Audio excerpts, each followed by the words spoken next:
Welcome to Part 3 of Finding U.S. Passenger Lists. In this section, we'll learn about finding U.S. passenger lists with known information, using Ancestry Library Edition to find passenger lists, using FamilySearch and other free websites to find passenger lists. The easiest way to find a passenger list with known information is by using Ancestry Library Edition, or Ancestry.com if you have an at-home subscription. Ancestry Library Edition is available at every Buffalo and Erie County public library location. Normally it's not available from home, but due to the New York State pause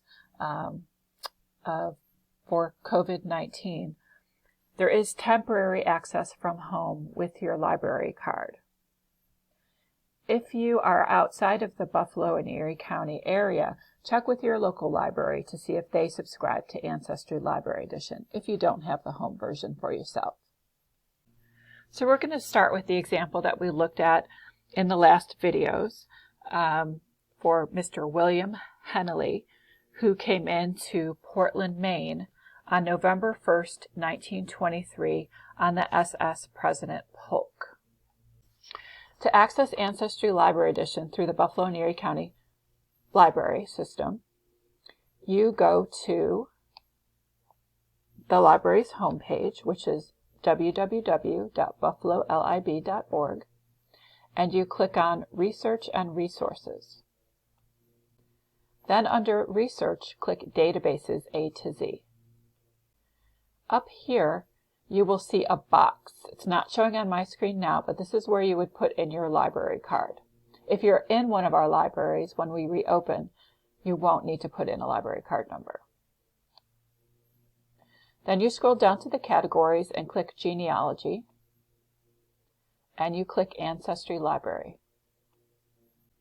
Next, you go to the Search menu, and if you click it, then you'll get some choices, and you choose Immigration and Travel.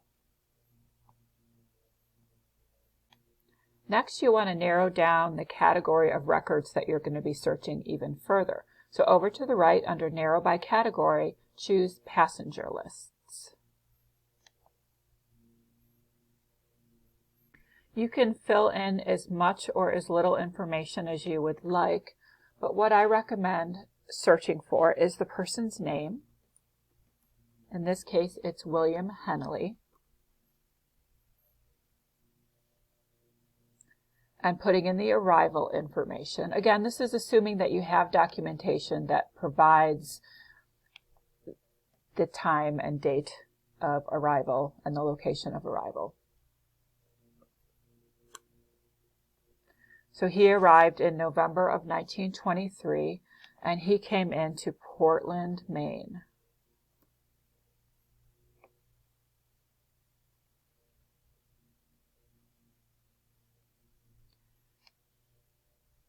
You could search with just that information, but we do know that he came on the President Polk. That was the ship's name. I'm going to put in just Polk as a keyword. And here he is, William Hennelly. To see the record, you click the link.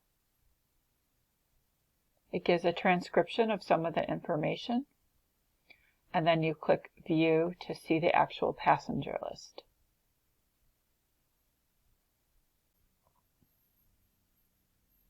So here he is right in the middle of the list, William Hennelly. And again, remember that there are usually 2 pages for the passenger list. So if you advance to the next page, he is on the next page as well. So that's his information right there. So next we'll talk about finding a passenger list without that known information. And what do you have the easiest access to? That's what you should start with. And usually the answer to that is online resources. Before I get into some of the online resources, I'm going to give a little bit more background information to immigration history.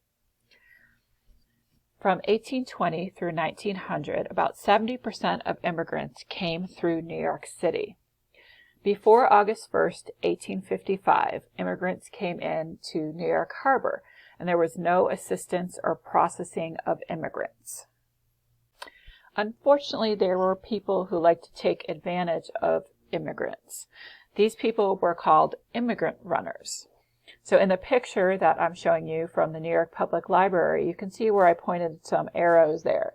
So to the right, there's a gentleman who's pickpocketing a lady. To the left, there's a gentleman selling a man tickets. And what the immigrant runners would usually do is they would sell them tickets for a larger than they should price. Sometimes the immigrant runners would sort of hijack the immigrants' bags and force them to stay at a particular hotel where they would be charged large fees for staying there. So New York City and New York State saw that this was a problem, and they wanted to try to help these immigrants. So they created an immigrant processing station called Castle Garden. This was a building that already existed. It was a military building, but it existed as an immigrant processing station from August 1st, 1855 through April 18th, 1890. And what happened at Castle Garden is the folks there would aid immigrants. They provided a labor exchange for immigrants to try to find work. There was a currency exchange. They helped arrange transportation to wherever it was that they were going next. They had a guarded facility, so they would try to stop these immigrant runners from swindling the immigrants. It was funded by a head tax. Just because so many people know about this website, there used to be a Castle Garden website where you could search passenger lists for free, but that website is now defunct. So eventually the federal government decided that they wanted to be in charge of immigration, and they wanted to run the immigrant processing station in New York City at Castle Garden. But because New York City and New York State would no longer get that head tax, they would not allow the federal government to use Castle Garden. So from April 19th, 1890 through December 31st, 1891, immigrants who came into New York City were processed at the New York City Barge Office in New York Harbor. Meanwhile, the federal government was building up Ellis Island to be an immigrant processing center. So the building that you see here is where immigrants would go between January 1st, 1892 and June 13th, 1897. Unfortunately, on June 14th, 1897, there was a fire, and it burned down these newly built buildings. So from that date until December 16th, 1900, again, immigrants coming into New York City were processed at the New York City Barge Office. Then the building that exists now that we can go see as tourists opened on December 17th, 1900 on Ellis Island, and it existed until 1924 as an immigrant processing station. After World War I, the U.S. began to emerge as a potential world power. U.S. embassies were established in countries all over the world, and prospective immigrants now applied for their visas at American consulates in their countries of origin. The necessary paperwork was completed at the consulate, and a medical inspection was conducted there too. After 1924, the only people who were detained at Ellis Island were those who had problems with their paperwork, as well as war refugees and displaced persons. In November of 1954, Ellis Island was officially closed. There is an Ellis Island website that you can use for free. It has lists for New York City, any lists for New York City, not just those that came through Ellis Island. from 1892 through 1957. And this is the website that you see on your screen. Here is the Ellis Island website. You will have to set up a free account to see the passenger list, but you can keyword search it. I want to show you another alternative to using the Ellis Island website. It is something called the Steve Morse website. And it's kind of neat because it's just very streamlined and easy to use. And you can sort of customize it to the search data that you want to put on the forum. And what you do is you go to the website here, stevemorse.org, and you choose the Ellis Island Passenger Gold form. And what's nice is that you can put in a name, like if there was a different foreign way to say a name, like say your ancestor was Anthony, but in a foreign language it might be Antony, A-N-T-O-N-I. You could put in the start of a name and have it set to starts with. You could also do a sounds like or contains. So you can put in the first few letters of the name and leave the ending off. And then I'll show you a sounds like option. So this person that we're searching for, his last name is Polson. But, as we know, foreign names can be spelled differently sometimes, according to how the person decided it sounded like it was spelled. And then you can choose the information here that you want to show on the results page. So say we want the year of arrival, and we know that this person arrived between 1892 and 1900. You can put that. Say we know this person would have been between, say, 20 and 40 years old. You can do that.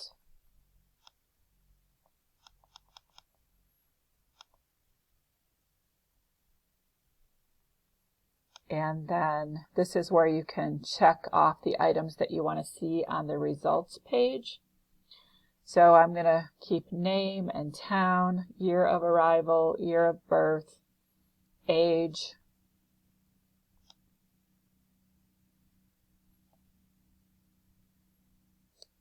and then you can do how you want the results sorted. So I'm going to leave it at name. Here you could put in your Ellis Island login information. I'm going to click search.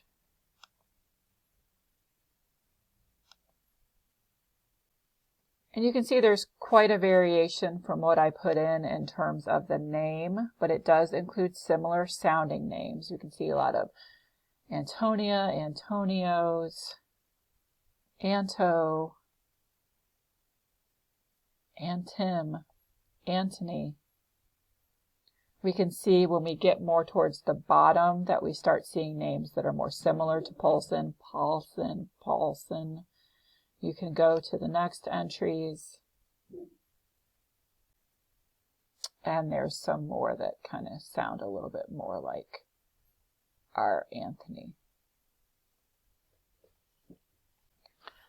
Next, we'll focus on Ancestry Library Edition. You can do the same thing with Ancestry.com if you have an at-home subscription. Ancestry Library Edition has U.S. incoming passenger lists for all over the U.S. They also have foreign outgoing lists, Canadian incoming lists, and U.S. border crossing records. Right now, we're going to focus on the U.S. incoming lists, and we'll talk about the others later. So here we are again at Ancestry Library Edition. This is the main search page, and we want to go to the immigration section. So we go to the search menu, immigration and travel. Here at the search screen, you can put in as much and as little information as you'd like. So what I recommend putting in is the first name and the last name, and approximate year of birth. I'm going to put 1842 plus or minus 2 years to give it some flexibility. I estimated from the family's census records about when they came to the country, and that was about 1882. And again, I'm going to give it some flexibility, plus or minus 2 years. I don't know where they arrived, though they did eventually end up in Chautauqua County, New York. And then I'm going to search. So I got no hits. I knew that was going to happen. And this will often happen when you try to search for passenger lists. Well, what I recommend doing is then editing your search and playing with your search strategy.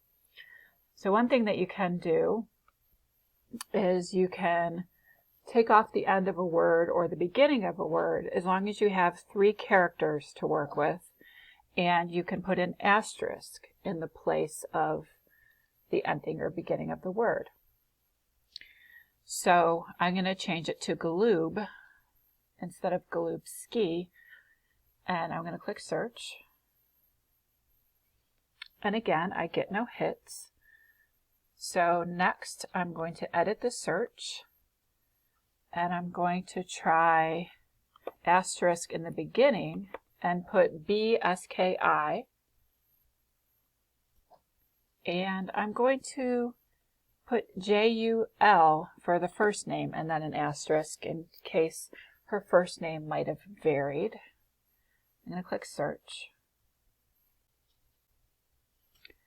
So I came up with a hit, Juliana Yolabski, and it's different, but it is very the same.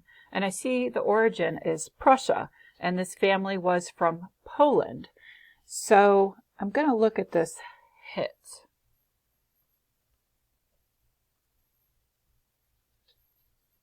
So when you click on the result, again, you'll see a little bit of a transcription. You can see the ship they came on, which was the Wera from Bremen, Germany. I'm going to click View to see the passenger list.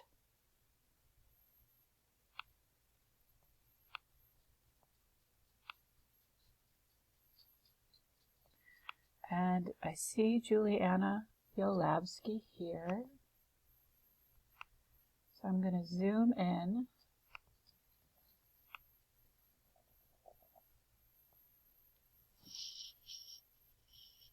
And what you see here is it looks like the G is open, and that certainly could be a U.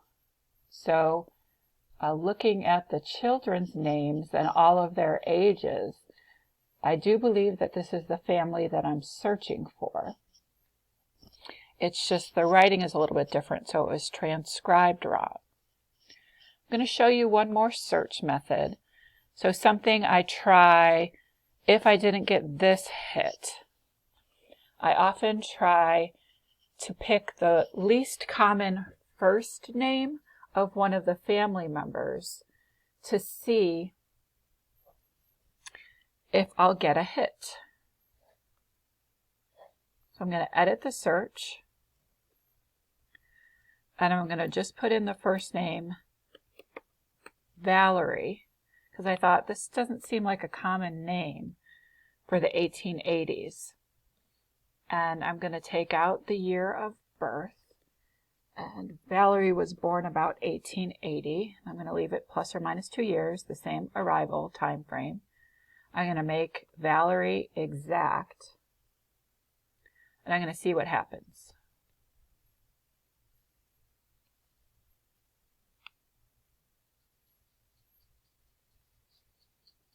So here is that same family. There's Valerie Yolabski, and it's got all the rest of the same information.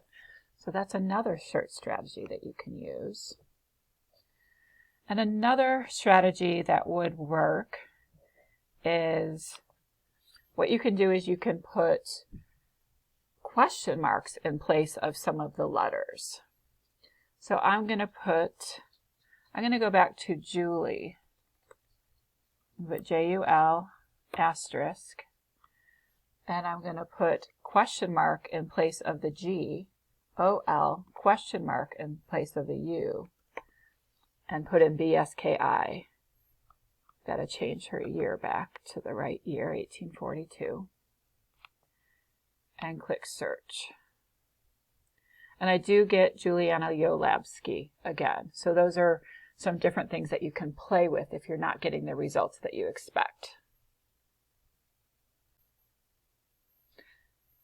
The next website I'd like to tell you about is a free resource called FamilySearch.org. It's the genealogy website of the Mormon Church.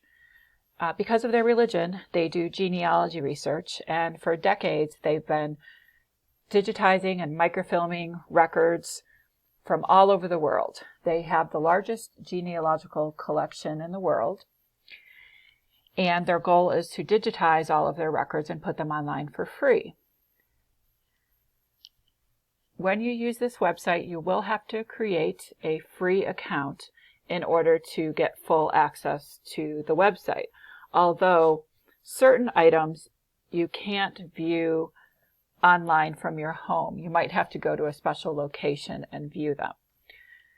So one way that you can identify resources that they have is by going to the search menu and going to their catalog. A good way to search for passenger lists and immigration records is by doing a keyword search. I recommend putting in the country that you're searching for. So say we're searching for Finland. And try the word immigration. And then click search. There are 179 results, but all of these aren't necessarily online.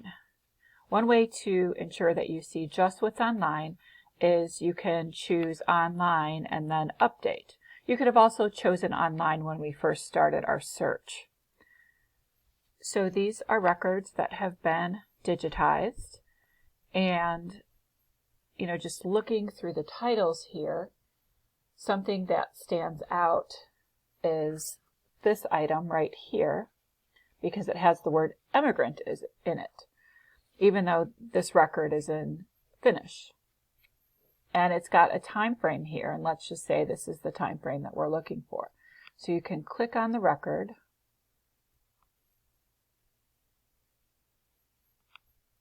and the notes field will tell you some information about the record. It'll be in whatever language the records are in, and then it'll explain it in English.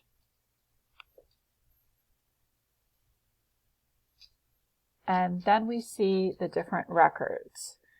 And you can see the time frame that each of these sets of records covers. Over to the right, it'll tell you whether you can view the item from home, or if all of them have been digitized. For example, here you see just microfilm reels for a few of these items. And if you just see a microfilm reel, it means that it's not been digitized. It's just available on microfilm at the Family History Library, which is in Salt Lake City. If you see a camera, it means that the item has been digitized. So if it was just a camera, you could click on it and then view it from home. But if you see a key, it means that you have to view it in a specific location. So I'm going to click on that, and it should tell me where I can view these records. And here it says where we can access these records. You can access these at a Family History Center or a FamilySearch affiliate library. So there are many Family History Centers. A Family History Center is usually situated in a Mormon church. They'll have a small library where you can go and use computers for free. Usually you can also bring in your laptop, and you can use their wireless and access the databases through a Family History Center's wireless as well. And then certain libraries, whether it be a public library, a historical society, a genealogical society, are affiliate libraries. And so you can go and use the computers at that library and use these records too. And usually you can use the wireless, just like you can at a Family History Center. So the Grosvenor Room at the Central Library is an affiliate library, so you could use this in the Grosvenor Room. And I do believe that the Niagara County Genealogical Society is looking into being a family history library too. They can correct me if I'm wrong. You could check with your own local library or your own local genealogical society if they have their own library to see if they're a family history affiliate. Another way that you could see passenger lists are through their records section of their website. So if you go to search and then records, what I recommend doing is go down to browse all published collections, and then you can narrow things down on the left-hand side by choosing a category, a subject category. So I'm going to choose migration and naturalization. And so here's, for all over the world, these are things that have been digitized. Often they're keyword searchable, but some of them are just browsable. When you do this search, is not as complete as if you do the catalog search that I showed you. If you wanted to narrow things down more, you could choose more categories from the side menus. You could also put in a location. So say I wanted to see if there were any New York passenger lists in here. I can put a location in this filter by collection title, and then you can see the different immigration and migration records that they have. And then if you could click on a particular title. So let's say I wanted this one, you could click it, and then you could search this collection if you wanted to. I should mention that the first search that I showed you through the catalog, you could also try different search terms going along with that. So you could try passenger lists, you could try migration. If you're looking for naturalization records, you could try naturalization as a keyword. So be creative with your searching. So that's the end of part 3. If you join us for part 4, you'll learn about European outgoing passenger lists and U.S. border crossing records. See you in a minute.